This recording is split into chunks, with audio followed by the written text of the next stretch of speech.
बिहा नगर्नेहरूको हालत यस्तै हुन्छ बिहा नगर्नेहरूको हालत यस्तै हुन्छ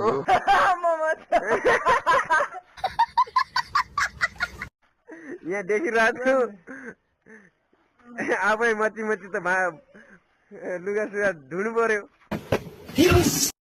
धुनु पर्यो नि भाइ बिहा गरेपछि नि अब क्या आफै धुनु पर्छ क्या बिचरा अब बुढीहरूलाई के कुटी फुटी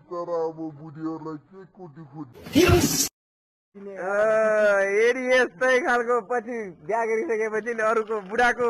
लुगा धोइदिन मन छैन भने दाइलाई बिहा गर्ने